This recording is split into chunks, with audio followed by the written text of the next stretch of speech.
you, Travis, and welcome to tonight's edition of the Regional News.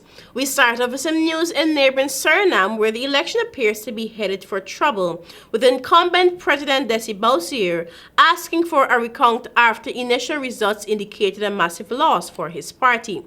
The opposition is now claiming fraud.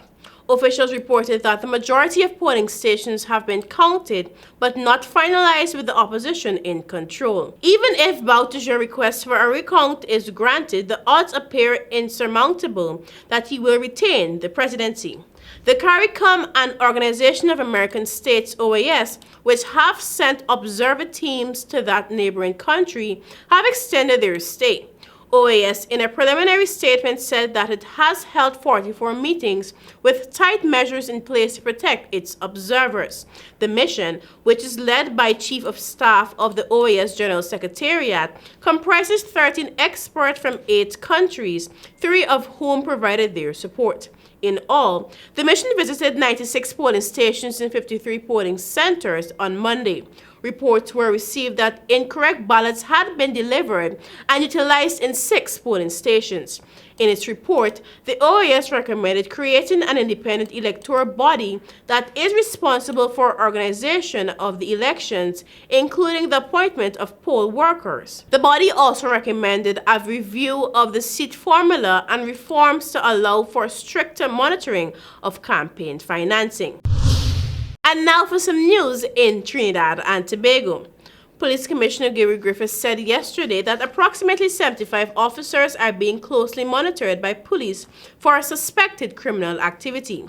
Griffiths told the media yesterday that since 2014, some 141 officers have been arrested for being involved in criminal conduct. In a WhatsApp message, the commissioner also expanded, saying that there were currently 282 officers on suspension and 24 in prison. Meanwhile, despite police closing fraud investigations into Assistant Commissioner of Police Erwin Hackshaw following alleged suspicious financial activity, he's not entirely off the hook yet. Acting Deputy Commissioner of Police Jason Ford reiterated that their investigations did not uncover any criminal liabilities for Hackshaw. Griffith also made clear that a police officer possessing large financial assets does not criminalize the officer.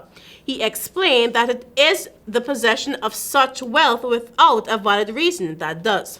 The commissioner also went further to implore members of the public to come forward with any information on police officers who may be engaged in criminal activities. And finally, we turn our attention to the small island of St. Kitts and Nevis.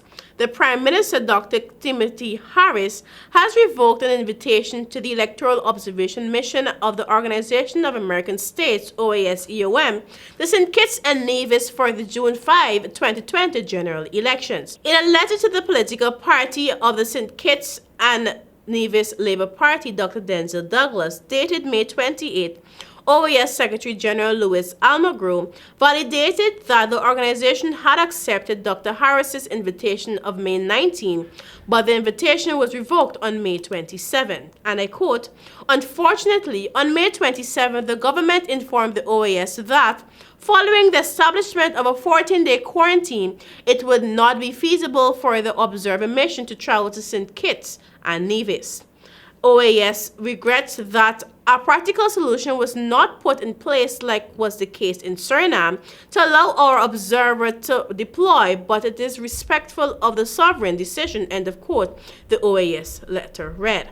On May 22, the St. Kitts and Nevis Labour Party called for international observers ahead of general elections. The opposition party's deputy political leader, Marcel Liebert, cautioned that Prime Minister Dr. Harris was, and I quote, "hell-bent on securing a victory at any cost by whatever means possible," and advised that one safeguard is the intervention of international observers representing key organizations, including the Organization of Eastern Caribbean States, CARICOM, and the Organization of Associates, OAS, she added.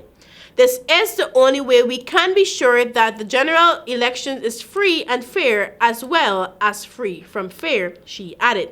In a statement Friday, Dr. Douglas said, and I quote, "I am very, very concerned that something sinister is being planned. The electorate, citizens and residents, civil society, CARICOM, and friendly countries of the Federation of St. Kitts and Nevis must be informed of this latest development in the saga of the outgoing Dr. Harris administration's attempt to hold on to power in the face of a sure defeat on the polls on June 5, 2020, end of quote.